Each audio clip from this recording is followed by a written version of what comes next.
여러분 안녕하세요. 오늘 오래간만에 촬영을 하게 되었습니다.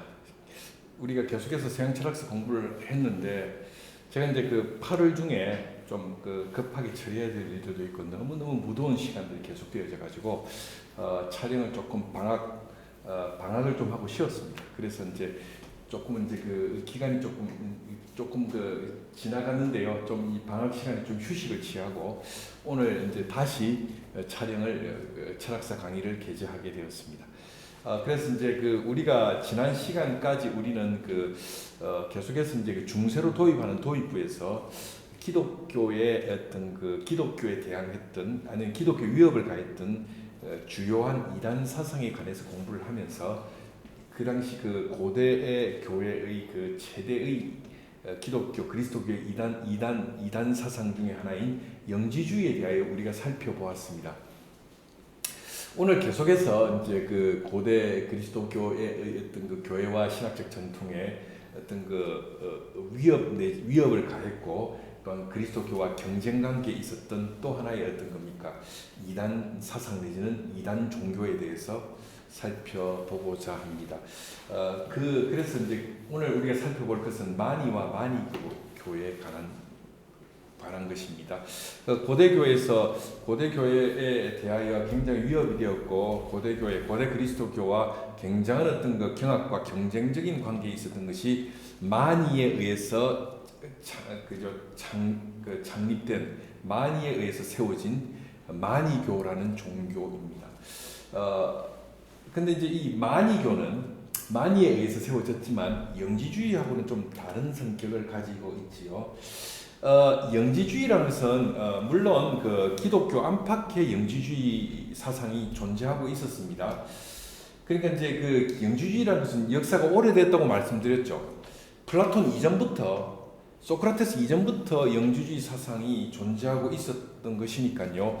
굉장히 역사적으로 오래된 것입니다. 그리고 플라톤 사상이나 신플라톤 사상도 영지주의의 영향을 받았다고 오늘날의 많은 학자들은 이야기하고 있죠. 그만큼 영지주의는 오래된 것이고요. 그리고 그 이후부터 계속해서 영지주의는 중세와 계몽주의와 근대와 현대를 거쳐서 오늘날까지도 이 영지주의 사상과 이념이 사실은 존재하고 있죠. 그 대표적인 것이 샤머니즘이라고 제가 한번 언급해 드린 적이 있는 것 같습니다. 샤머니즘, 무속이라는 무교라는 것도 오늘날 현존하는 영지주의의 21세기 버전이지요.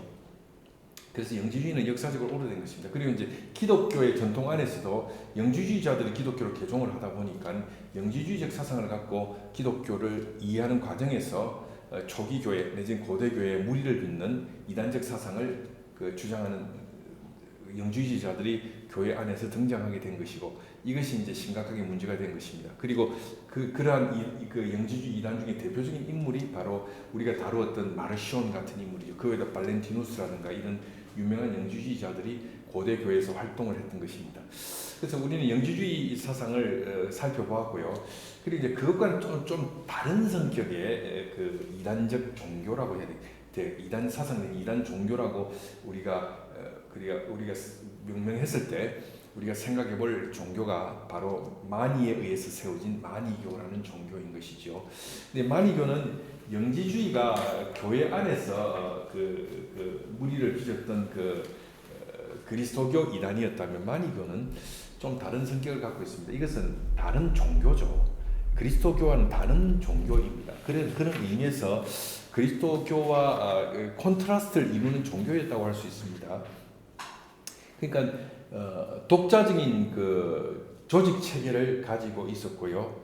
그리고 체계적인 교리 체계를 가지고 있었습니다. 그리고 이 만이교는 그러한 독자적인 조직 체계와 교리 체계와 더불어 상당한 기간 동안 기독교와 치열한 경합과 경쟁을 했던 종교인 것이지요.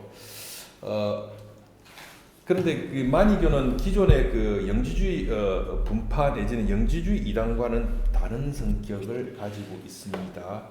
왜냐하면 만이교는 그리스도교 안에서 등장했던 이단 사상이 아니라 기독교와 경합했던 대립 종교였던 것이죠. 그래서 기독교와 경합했던 대립 종교이자 기독교회와 경합했던 대립 교회였던 겁니다. 그러니까 또 다른 종교였던 것이죠. 그러니까 고대 교회에서 기독교와 가장 뭡니까? 치열하게 경합했던 종교가 있다면 바로 마니교라고 할 수가 있는 것입니다. 그러니까 이제 마니교라는 이 종교는 기독교의 대립 종교고 기독교의 대립 교회로서 등장했던 종교였지요. 그래서 이제 이 마니교는 아마 이슬람교를 제외하고 가장 기독교의 어떤 그 뭐 대립적이고 경쟁적인 종교였다고 할 수가 있죠. 물론 그 이슬람교는 마니교 이후에 등장하게 되는 겁니다.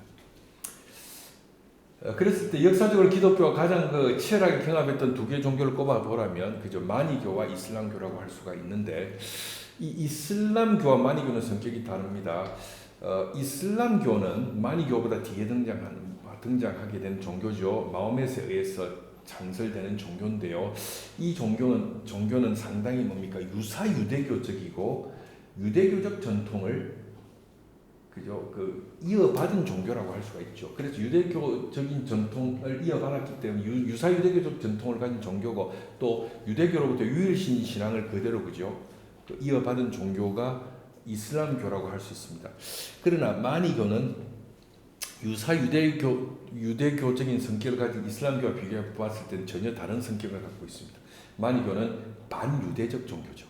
반유대적인 종교이고, 그리고 유대교의 그 유일신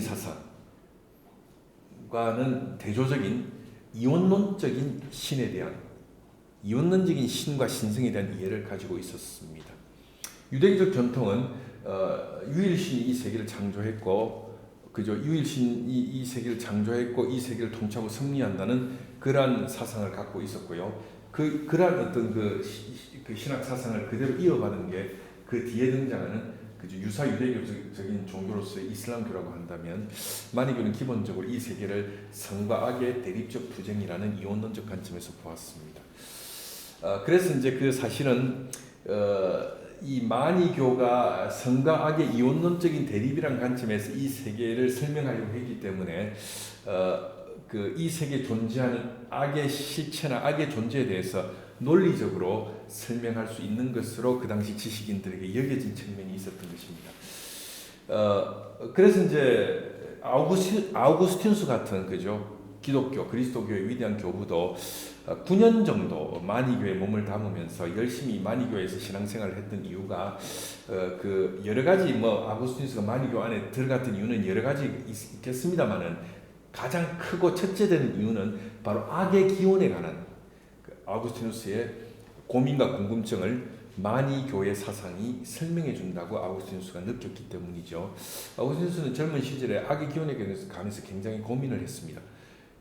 왜냐하면 이 세계에 악이 실제로 존재하는데 왜 악이 존재할까라고 질문을 했을 때, 그 유대교적인 전통 속에서는 선한 하나님이 이 세계를 창조하셨는데 이 악이 어떻게 존재하느냐에 대해서 유일신적인 어떤 신앙 체계 속에서 뭔가 논리적이고 합리적으로 이해가 안 간다고 그 당시 많은 지식인들이 생각했던 것입니다. 그리고 그것에 대한 틈새를 뚫고 들어와서 악의 기원에 대해서 그저 나름대로 논리적으로 설명하는 것 같은 그런 그죠, 어떤 그 느낌이나 어떤 착각 내지는 어떤 느낌이나 어떤 그 생각을 그 당시에 이제 지식인들에게 유발시켰던 게 마니교였던 것입니다. 왜냐하면 마니교는 기본적으로 선과 악을 상정하고 이 선과 악의 대립을 통해서 이 세계를 설명하려는 교리 체계를 갖고 있었기 때문에, 선은 그죠, 선한 신으로부터 오고 악은 악한 신으로부터 왔다는 이런 방식으로 이 세계를 설명했던 것이죠. 그래서 악의 기운에 대해서 나름대로 논리적인 설명이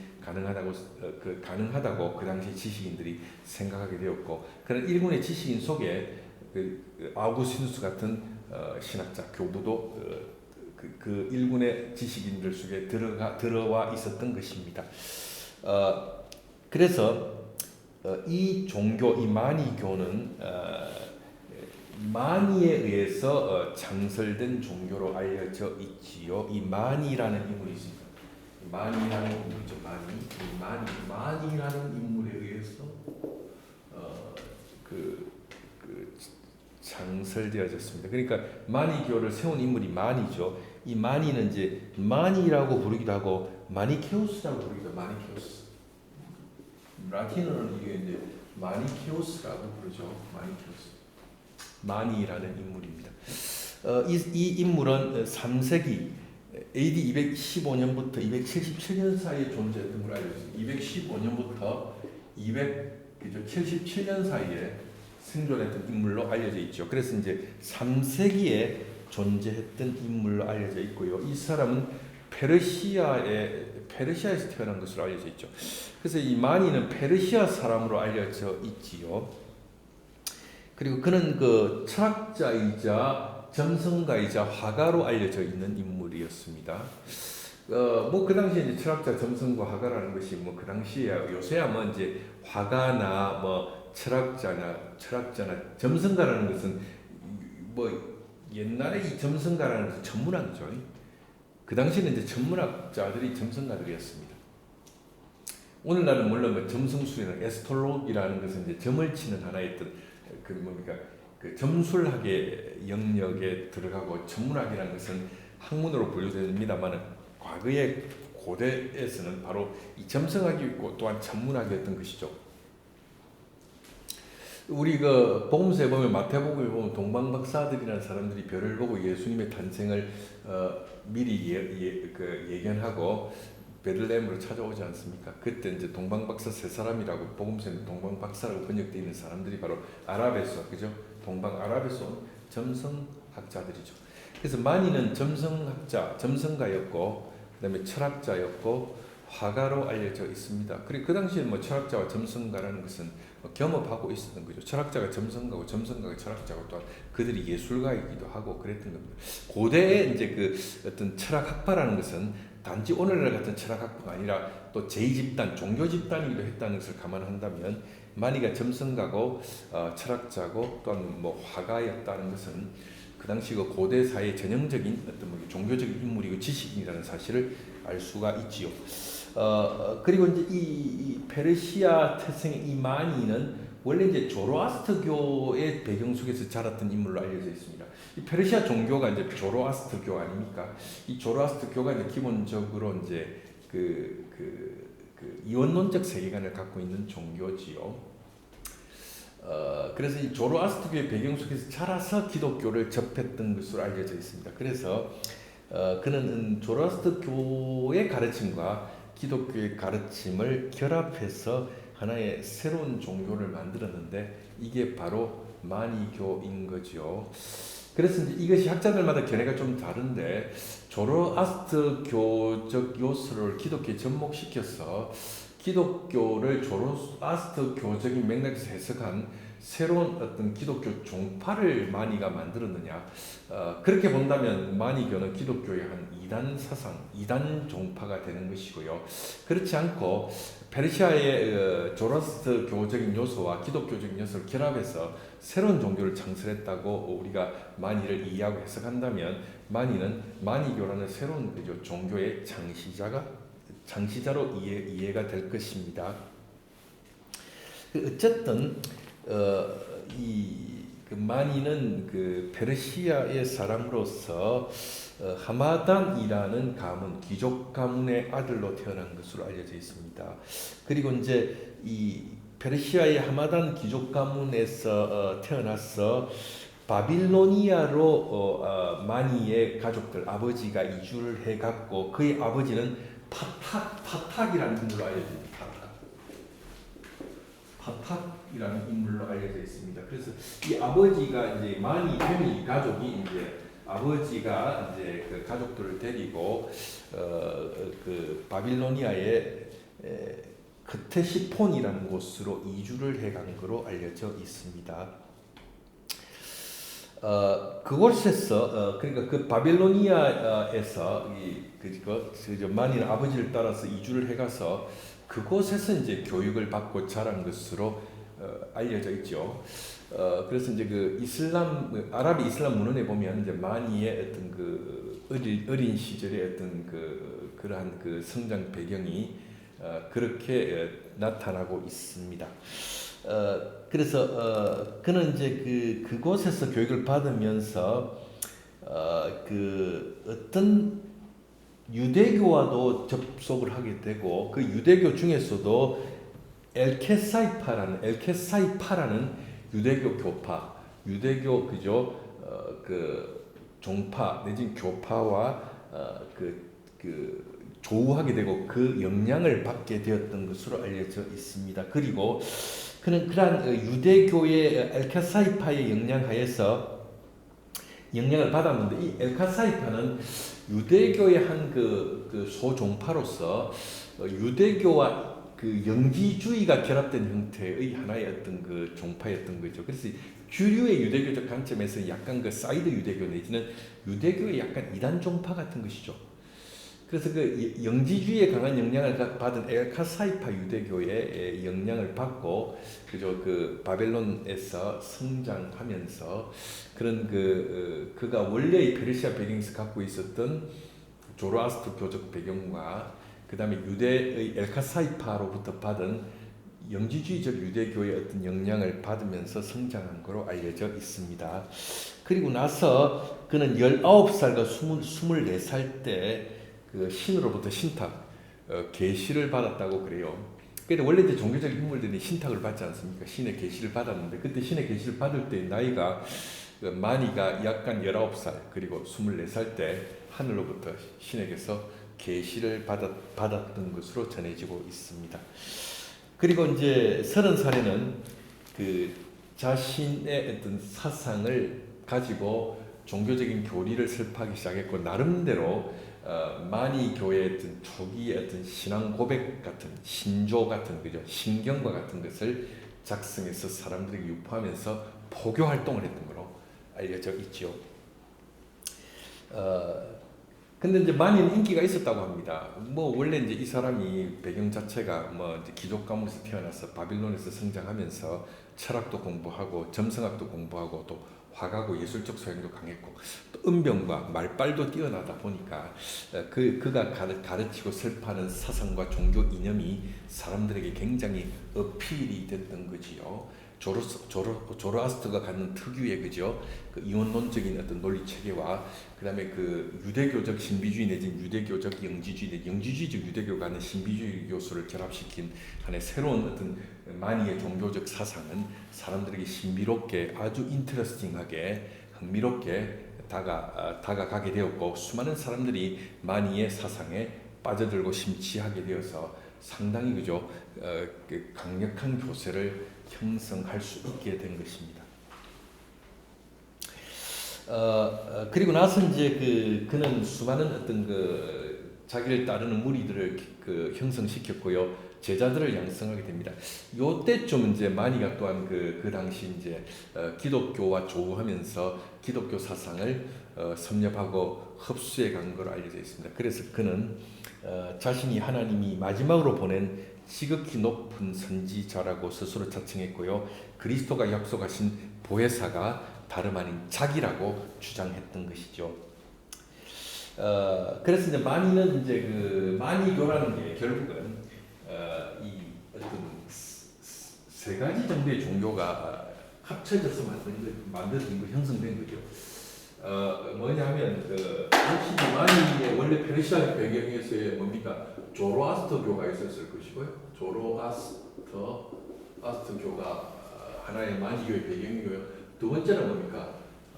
영지주의적 유대교죠. 영지주의적 유대교입니다. 엘케사이파라는 영지주의적 유대교. 세 번째는 뭡니까? 그리스도교죠. 그리스도. 요게 이제 마니의 이제 종교사적 배경인 것입니다. 이 세 개를 이제 융합시켜서 뭘 만들었다고요? 마니교를 만든 겁니다. 그러니까 이제 마니교라는 게 이제 어떤 마니가 이제 뭐 기독교의 뭐 가장 위대한 선지자고 마지막 사도다 뭐 이렇게 주장을 하다 보니까 이게 이제 마니교가 그리스도교의 하나의 어떤 이단 종파가 아니냐라고 보는 견해도 있습니다만은, 사실 이 마니교는 기독교와 대결하고 대립했던 다른 종교죠. 하나의 어떤 병합적이고 경쟁적 종교, 대립 종교였던 것입니다. 물론 마니교 안에는 그리스도 기독교적인 요소가 들어와 있죠.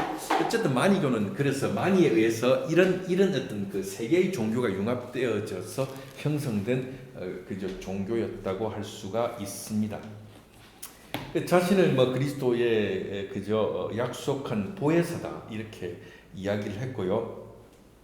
그리고 이제 마니는 이제 자신의 교리와 사상을 담은 저작을 남겼는데 이게 뭐 에피스톨라 푼다멘티라는 저서를 남겼어요. 에피스톨라 푼다멘티 이게 마니의 저서죠. 에피스톨라 푼다멘티라는 저서를 남겼던 것입니다. 에피스톨라 푼다멘티 그죠? 푼다멘티라는 저서를 남겼던 그죠? 원리를 담은 서신들이죠. 원리를 담은 서신들. 그래서 이제 뭐 이 근본 원리들에 관한 서신들, 내지는 근본 원리에 관한 서신들, 그 근본 원리에 관한 서신들이라는 저작을 그가 저술을 했던 겁니다. 그리고 이 저서에서 마니는 자신의 주요 교리를 설파했던 것이죠. 그 이 에피스톨라 푼다멘티 근본 원리에 관한 서신들에 보면 이런 이야기가 나옵니다. 예수 그리스도의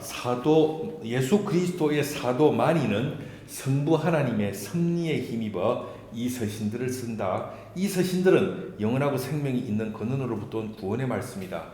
라고 하면서 이거죠. 이 서신, 근본 원리에 대한 서신들, 근본 원리에 관한 서신들이 시작되고 있지요. 그래서 그는 그 페르시아어와 시리아어로 저작을 남겼고 또 재미난 것은 자기 스스로가 알파벳을 만들어서 새로운 언어를 만들어서 저술을 남겼다고 합니다. 그 언어를 만든다는 게 쉽지 않죠. 근데 마니는 아주 그런 의미에서 비범한 인물이기도 했죠. 페르시아와 시리아로 저작도 남겼고 자기가 알파벳을 제작해서 자기가 만든 글로서 저작도 남겼는데 이러한 그 마니의 저서들은 오늘날 하나도 전해져 내려오고 있지 않습니다. 그리고 이제 초기에 이 마니는 페르시아 왕인 샤프루 1세에 의해서 총애를 받았습니다.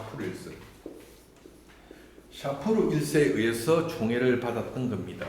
그죠? 샤프루 1세에 의해서 샤프루 1세에 의해서 마니는 초기에 총애를 받아서 그의 어떤 그 전적인 어떤 후원하에 궁정에서 활동하면서 그죠 생활을 했던 것으로 알려져 있습니다. 그래서 이제 샤프루 1세가 만일 총애했는데 그것에 대해서 시기를 받고 주변에서 이제 시기를 많이 받다 보니까 그 당시에 그 조로아스터 교의 한 그 종파로 갈 수 있는 마기교라고 하는 마기교라는 교가 있는데 마기교죠. 이 마기교인데 이 마기는 악마할 때 마기가 아니고 마기라는 이 마기교라는 조로아스터교의 한 종파인데 이 그 당시 이제 그 궁정에서 그 이 마기교의 사제들 또한 그 상주하면서 있었는데 이 마기교의 사제들에게 미움을 사서 마니가 이제 그 소위 말하자면 그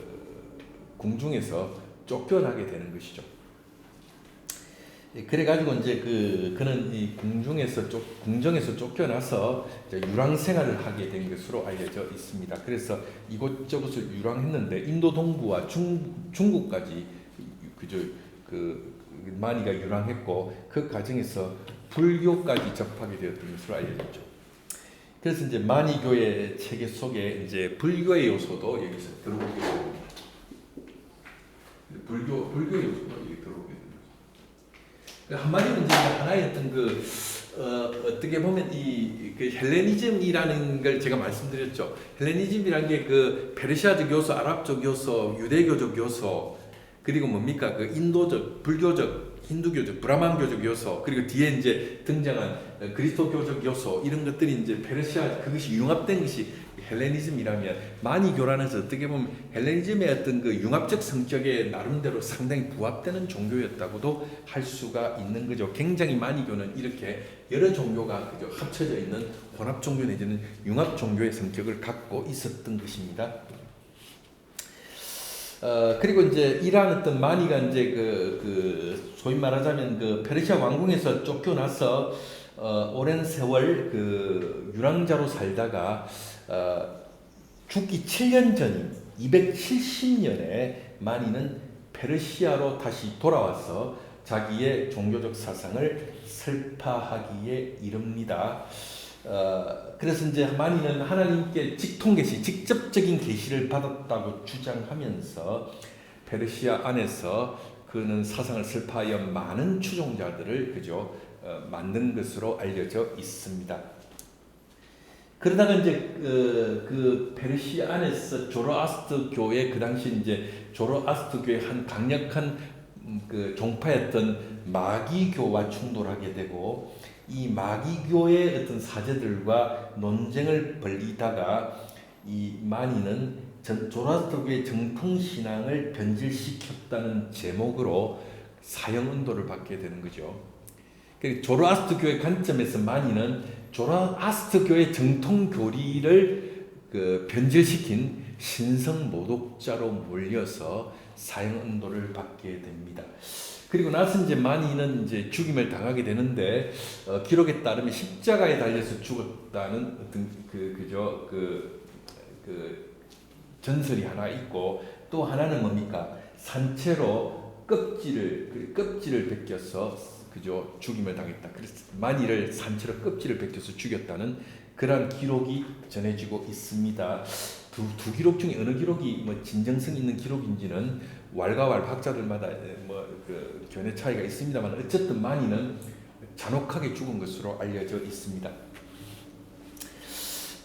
그래서 이제 그가 이제 그 사형 은도를 받고 죽은 것이 이제 AD 277년이죠. 277년 경에 그 페르시아의 왕 베흐람 1세 지하에서 마니는 죽임을 당하게 되는 것입니다.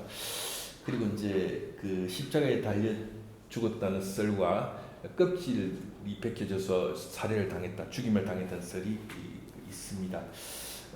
그리고 이제 껍질을 벗겨서 죽였다는 설에 따르면 그의 껍데기를 벗겨서 그 당시 도시 성문 밖에다가 걸어서 그저 효시했다고 합니다. 그리고 그래서 이 성문을 그 이후에 마니의 문이라고까지 불렀다는 것이죠. 그래서 어쨌든 마니는 이렇게 조로아스터교의 박해를 당하고 비참하고 잔혹하게 죽임을 당했습니다. 그 이후에 마니의 죽음 이후에 마니의 추종자들도 좀 마니 교도들도 심하게 박해를 받았던 것이죠. 근데 이제 마니의 죽음을 둘러싸고도 재미난 게 있습니다. 소크라테스의 죽음과 예수님의 죽음과 마니의 죽음 사이에 공통점이 있습니다. 세 사람의 제목이 유사하죠. 소크라테스도 뭡니까? 아테네 신들을 모독했다는 거죠. 신성 모독이라는 것이 소크라테스의 그 사형 은도의 중요한 제목이었습니다. 아테네 신들을 모독했다는 거하고 그저 그 젊은이들을 타락시켰다라는 것이 소크라테스의 제목이었죠. 예수님의 그 제목 중에도 뭐죠? 신성 모독이 있죠. 스스로 유대인의 왕이라고 부르고 신성을 모독했다. 자기 스스로 하나님의 아들이라고 부르고 유대인의 왕이라고 함으로써 하나님의 아들이 유대인의 왕이라고 하면서 신성 모독죄를 지었다는 게 예수님의 제목이죠. 마니의 제목도 바로 신성 모독이었던 겁니다. 그죠? 조로아스터교의 정통 신앙과 그저 신성을 그저 모독했다는 제목으로 그도 그저 잔혹한 죽임을 당했던 겁니다. 어쨌든 그 이후에 마니교는 마니의 죽음 이후에 그 많은 박해를 받았습니다만은 원래 종교란 것이 박해를 당할 줄은 뭡니까? 교세가 강해지는 법이죠. 마니교도 예외 없이 마니의 죽음 이후에 페르시아 안에서 심한 박해를 당했고 그리고 그의 분파들이 박해 때문에 투르키스탄, 메소포타미아, 북아프리카, 시칠리아, 이탈리아, 스페인으로 그 박해 때문에 퍼져나갔습니다. 그리고 그 지역에서 상당히 강력한 교세로 약진했다는 사실이죠. 그리고 특히나 마니교가 강성한 세력권을 형성했던 것이 북아프리카입니다. 이 북아프리카에서 마니교는 강성한 교세를 형성했고요. 그로 인하여 북아프리카가 그 당시에 로마 제국의 하나의 어떤 중요한 영역이었는데 로마로부터 마니교는 박해를 받게 되었던 것이죠. 그럼에도 불구하고 이 마니교는 꾸준히 계속해서 성장했던 것으로 보입니다. 원래 아까도 말씀드렸다시피 종교의 속성이라는 게 박해를 당할수록 이 종교는 강성한 교세를 교세로 뻗어나게 되어 있지 않습니까? 종교는 박해를 받으면서 성장하죠. 그래서 마니는 이제 그 3세기에 277년에 죽임을 당한 이후로 6세기까지 마니교는 계속해서 교세를 성장시켰던 것으로 알려져 있습니다. 특히나 북아프리카에서 이제 교세를 성장시켰고 북아프리카에 강성한 마니교 세력이 있었다는 것과 아우구스티누스의 마니교 전력은 관계가 있는 거죠. 여러분 아우구스티누스가 바로 북아프리카 태생 아닙니까? 북아프리카에서 태어났죠. 그리고 거기서 성장했던 것이고 그래서 아우구스티누스가 성장하면서 그리스도교 전통과 더불어 그 당시 그리스도교와 최대의 라이벌 관계와 경합 관계에 있었던 마니교를 자연스럽게 접하게 되었던 것으로 보입니다. 마니교가 사람들에게 이제 매력적이었던 것은 당대는 마니 자체가 뭡니까? 뛰어난 학식을 가진 사람이었고 그 당시에 그 대단한 어떤 언변을 가진 사람이었죠. 그의 어떤 그 철학적 소양, 어떤 점성가로서의 어떤 미래를 예지하는 능력, 화가로서의 예술가적 소양, 그리고 뛰어난 언변 이런 것들이 이제 마니교가 강력한 종교가 되는데 일조를 하게 만든 것이고 마니의 사후에도 마니교는 여전히 뭡니까? 아주 그 어떤 나름대로 친밀한 교리체계, 그다음 신비로운 어떤 그 교리의 내용들. 아무래도 종교라는 게 신비주의적 요소가 들어와야 대중들에게 어필이 되죠. 종교라는 것이 너무 합리적이면 대중들에게 어필이 되지 않지 않습니까? 사람들이 그 합리성을 가지고 합리적인 어떤 그 내용을 알고자 종교에 입문하는 것은 아니죠. 합리로 이해가 안 되고 이성으로 이해 안 되는 뭡니까? 우리 내면의 어떤 여러 가지 실종과 우리 삶의 문제를 뭡니까? 신비의 체계라는 종교의 체계 속에서 치유받고 치유받고 어떤 인간의 어떤 한계를 극복하고 치유받기 위해서 많은 사람들이 신앙생활을 하는 거 아니겠습니까? 그런 면에서 마니교의 신비로운 교리 체계 내지는 신비로운 종교적 영성은 대중들에게 굉장히 어필이 되었던 것입니다. 그리고 이제 마니교가 교세를 확장할 수 있던 두 번째 이유는 치밀한 조직이죠. 마니교는 굉장히 치밀한 종교적 조직체를 가지고 있었습니다. 그래서 이제 굉장히 그 치밀한 조직체를 아주 그 당시에 상당히 글로벌하게 아주 큰 종교적인 나라와 나라 사이에 그것을 연결시키는 아주 거시적인 조직 체계를 가졌던 것으로 알려져 있습니다. 여러분 아우구스티누스가 밀라노의 그 젊은 시절에 밀라노의 그 당시 로마의 황실이 밀라노에 있을 때 밀라노의 그 황실의 철학 교사고 라틴어 교사로 채용되어지지 않습니까? 근데 그때 아우구스티누스가 젊은 시절에 밀라노에 가서 왕실의 철학 교사고 라틴어 교사가 될 수 있었던 것은 마니교의 후원으로 그렇게 될 수 있었던 겁니다. 마니교가 서포팅을 해가지고 그 당시 마니교의 1급의 지식인이었던 아우구스티누스를 밀라노에 있는 황실의 철학 교사고 라틴어 교사로 취직을 시켰던 것이죠. 그만큼 그 마니교가 조직력도 대단하고 재력, 경제적인 능력도 대단했던 겁니다. 왜 그러면 자신들이 유력한 인사들을 그렇게 왕실의 교사, 철학 선생이나 교사로 그렇게 취직시키고 서포팅을 했었을까요? 그 이유는 뭐냐면 로마 제국 안에서 마니교는 그 당시 공인된 종교가 아니었습니다. 불법 종교가 되다 보니까 원래 그 종교라는 게 뭡니까? 그 이단 소리 듣고 사이비 소리를 들으면서 교세가 확장이 되면 언제나 뭡니까? 자신들의 조직체를 방어하기 위한 뭐죠? 어떤 그 안전판이 필요한 것이죠. 그래서 원래 이제 교세가 강하면 이제 신자들 기부도 많이 하고 헌금도 많이 하기 때문에 교세가 강할수록 종단의 재산은 늘어나고 그럼 그 많은 재산을 가지고 뭡니까? 그 보험을 들어야 될 거 아닙니까? 유사시에는 뭡니까? 우리 종단을 방어하고 보호하려면 그 정치권의 유력한 인사들과 줄이 다 있어야 되죠. 그래서 이제 그런 의미에서 마니교의 수많은 1급의 지식인들을 마니교가 재력을 가지고 밀어서 그 로마의 중요한 어떤 요소의 기관과 어떤 자리에 마니교 신자들 배치시켜 놓는 그러한 어떤 전략을 펼쳤던 것이죠. 그 전략의 일환으로 아우구스티누스가 밀라노에 있는 로마 황실의 철학 교사고 라틴어 교사로 취직까지 했다는 사실을 볼 때 마니교가 그 당시 얼마나 나름대로 강성한 교세와 재력을 갖고 있었는가를 우리가 느낄 수 있는 대목이죠. 원래 그 종교라는 것이 그렇게 예나 지금이나 어떤 자신들의 어떤 교세를 확장시키면서 자신들을 보호하는 어떤 그 전략과 전술이 유사한 점이 있죠. 오늘날에도 이제 그 신흥 종교들이 교세를 짧은 시간에 확장하게 되면 그 어떤 재력을 가지고 우리 사회의 중요한 요소에 자신들의 인물들을 집어넣지 않습니까? 그래서 실제적으로 사회 문제도 되고 그러잖아요. 예를 들면 신천지 같은 종교가 우리나라 요소에 어떤 자기들 신자들이나 자기들하고 친신천지적인 인물들을 배치시키고 후원도 하고 한다는 이야기가 있지요. 예, 그런 것입니다. 많이 그런 식으로 이제 자신들의 교세를 확장시키면서 그렇게 종교적인 어떤 선교 전략을 구사했던 것입니다. 그리고 이제 세 번째 이제 만이교가 대중들에게 어필할 수 있었던 것은 뭐냐면 악의 기원에 대한 나름대로 논리적인 설명입니다. 그 당시 유대교와 기독교 전통은 유일신 사상을 특히 유대교 전통을 갖고 있었기 때문에 악의 기원에 대해서 설명할 때 선하신 하나님 이 세계를 지으셨는데 왜 악이 존재하느냐에 대해서 설명하는 것이 나름대로 어려움이 있었던 것이죠. 거기에 비해서 만이교는 선과 악의 이원론적 세계관을 갖고 있기 때문에 선은 선한 신으로부터 악의 신으로부터 기원했다고 설명함으로써 이 세상에 존재하는 악의 기원에 대해서 나름대로 논리적이고 심플한 설명이 가능했던 것이고 그 당시 악의 기원에 관해서 고민했던 수많은 지식인들의 어필이 되었던 것입니다.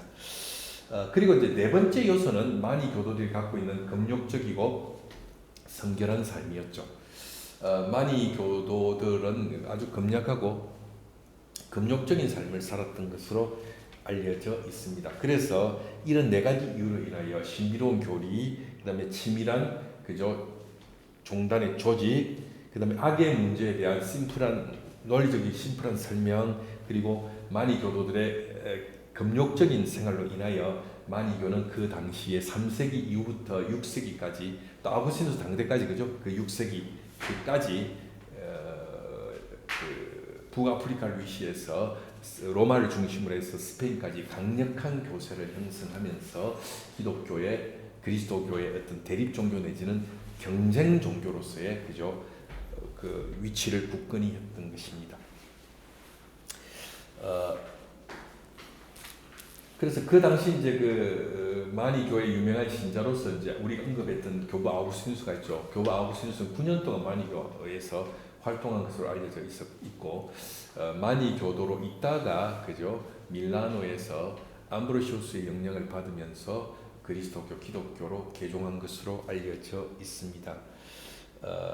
그래서 이 만이교는 만이가 이 종교를 창설한 이래로 적어도 6세기까지 강성한 세력권을 북아프리카를 위시해서 페르시아 지역, 북아프리카 지역, 그리고 이제 이탈리아, 스페인, 로마, 이탈리아, 스페인까지 강성한 세력권을 형성시켰던 것으로 알려져 있고요. 학자들의 어떤 연구에 따르면 그리스도교보다도 더 강력한 교세를 형성했었다는 학자들의 어떤 연구가 있지요. 강력한 종교였습니다. 기독교와 장을 겨루었던 3세기에 등장해서 6세기까지 기독교와 장을 세계적인 종교로서 장을 겨루었던 강력한 종교였던 겁니다. 그리고 이제 만이교는 이제 지속적으로 박해를 받았습니다만은 근절되지 않고 6세기까지 계속 교세를 성장시켜 오다가 결정적으로 만이교가 이제 철퇴를 맞게 된 것은 대교황 레오 1세, 교황 레오 1세가 로마에서 만이교를 이단으로 정죄하고 로마의 지원을 받아서 만이교를 대대적으로 박해를 했던 겁니다. 그래서 로마 황제 발렌티누스 3세 때 본격적으로 이 만이교가 박해를 당하고 아주 회복불능의 뿌리채 뽑히는 그런 사태가 발생하게 된 걸로 알려져 있죠. 그러니까 간헐적인 박해 내지는 적당한 박해는 종교의 교세를 확장시키지만 근원적으로 토벌 차원에서의 뿌리채 뽑아버리는 박해를 교황 레오 1세에 의해서 뿌리채 뽑히는 박해를 당하면서 만이교는 로마에서 또 그 지역에서 유럽에서 지중해 연안에서 사라지는 사태를 맞이하게 된 것으로 알려져 있습니다. 그럼에도 불구하고 만이교의 이원론 그리고 뭡니까? 자연은 악신, 자연은 사탄, 마귀에게 속한다. 그죠? 이 세상의 악은 마귀의 어떤 통치 영역 아래 있다. 자연은 마귀에게 속한다. 이런 만이교의 사상, 그리고 만이교의 운명론 이런 것들. 그 다음에 뭡니까? 만이 교도들은 자신들이 특별한 비의 교의, 신비적 교육을 갖고 있다는 선민 사상, 이런 것들은 여전히 그죠? 그 만이교와 대결했던 기독교 내지 만이교를 박해했던 그리스도교 안으로 들어와서 그리스도교 안에서 하나의 좋지 못한 영성을 형성하는데 일조를 하게 됐던 겁니다. 그래서 여전히 기독교가 성과 악의 대립투쟁을 이야기하는 그 이원론적인 그저 신론과 신관을 갖고 있지 않음에도 불구하고 이 세계를 하나님의 통치와 악마의 통치라는 이 사고를 가지고 우리가 일상에서 뭐 벌어지는 나쁜 일은 사탄이 뭐 지배하고 사탄이 역사한다, 사탄에 의해서 이런 일이 벌어졌다, 이런 어떤 사고를 자연스럽게 하는 그저 기독교 신자들을 우리가 만날 때가 있는데, 이게 정통 기독교의 신앙은 아니죠. 이게 전형적인 만이교적인 사고라는 사실을 여러분 좀 우리가 인식할 필요가 있는 겁니다. 그리고 어떤 운명론적 사고, 그죠? 인간의 어떤 운명이 정해져 있다는 그런 사고, 또 운명론적인 맥락에서 어떤 신앙을 사고하는 것, 이런 것들이 만이교적 어떤 그 전통 속에서 형성되어져서 기독교로까지 흘러 들어온 것이 아니냐라는 그죠 질문을 제기하는 학자들이 있죠. 제가 이제 네덜란드에서 공부할 때에 네덜란드 아인트호펜에 있는 아구스티누스 수도원이 있습니다. 거기서 그 당시 금세기의 가장 위대한 아구스티누스 학자 중에 한 명이었던 판 오르트라는 우트렉 대학의 교회사 교수가 그 당시 아구스티누스를 가지고 세미나를 했는데 거기에 제가 참석해 본 적이 있습니다. 그래서 이제 세미나에 참석해서 세미나를 마치고 판 오르트 교수하고 한 질의문답 시간을 가진 적이 있는데, 그때 판 오르트라는 분이죠. 판 오르트가 이런 이야기를 하더라고요. 그 표범이 무늬를 지울 수 없었던 것처럼 아구스티누스는 기독교를 개종했지만 만이교와 신플라톤주의 흔적을 그죠 지우기가 어려웠던 것 같습니다라는 이야기를 그가 강연하면서, 표범이 무늬를 지울 수 없듯이 아구스티누스는 기독교를 개종하고도 만이교적 요소와 신플라톤적인 요소를 여전히 가진 채 기독교로 개종했다고 그렇게 이제 이야기하는 것을 들었습니다. 그래서 이제 그러면서 이야기하기를 아구스티누스의 예정론과 아구스티누스 이중 예정론과 만이교의 운명론의 상관성에 대하여 연구를 학자들이 오늘 하고 있다는 것을 언급하면서 자기도 거기에 대해서 관심을 갖고 있다라고 이야기하는 것을 들었습니다. 물론 저는 아구스티누스의 예정론이 만이교의 운명론으로부터 왔다고 생각하지는 않습니다만은 하여튼 그런 방식으로 예정론에 대해서도 연구하려는 경향도 있다는 사실에 대해서는 말씀을 드리고자 합니다. 어쨌든 만이교의 어떤 그 이원론, 영육 이원론, 선과 악의 이원론, 이 세계의 어떤 나쁜 일들이나 좋지 않은 사태를 악마의 어떤 악마의 짓 아니면 악마의 장난이라고 생각하는 이런 사고, 이런 것들, 그 다음에 운명론적 사고, 이런 것들이 여전히 그죠 만이교가 없어졌지만 만이교와 접촉했던 여러 종교 속으로 들어와서 여전히 뭡니까 그 생명력을 유지하고 있는 측면이 있다는 것에 대해서도 말씀을 드리고 싶습니다. 그래서 오늘날 이러한 어떤 그 만이교적인 영성은 만이교와 대결하고 접촉했던 여러 종교 속에서 이러한 영성, 그런 종교들의 영성에 영향을 주었다는 것에 대해서도 말씀드리는 바입니다.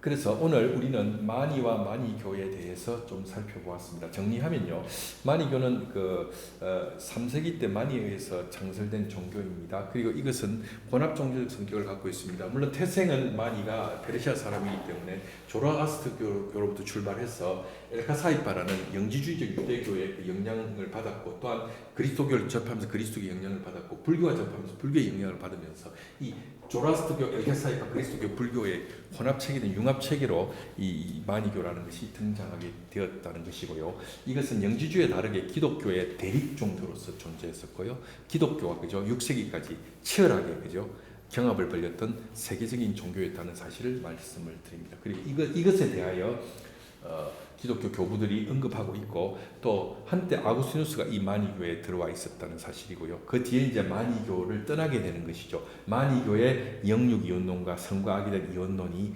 허위고 가짜고 그죠. 이 논리가 갖고 있는 어폐와 모순을 발견하면서 아구스티누스는 만이교를 떠나서 그리스도교로 넘어와서 비로소 뭡니까 자기 말에 따르면 그 영혼의 안식을 누리게 되게 되는 것입니다. 자, 오늘 강의는 여기까지입니다. 여러분 강의를 들어주셔서 감사하고요. 다음 시간에 계속해서 만이교의 교리책에 대해서 조금 더 덧붙여서 설명을 드리도록 하겠습니다. 여러분 강의를 들어주셔서 감사하고요. 다음 주에 다시 만나 뵙도록 하겠습니다. 고맙습니다.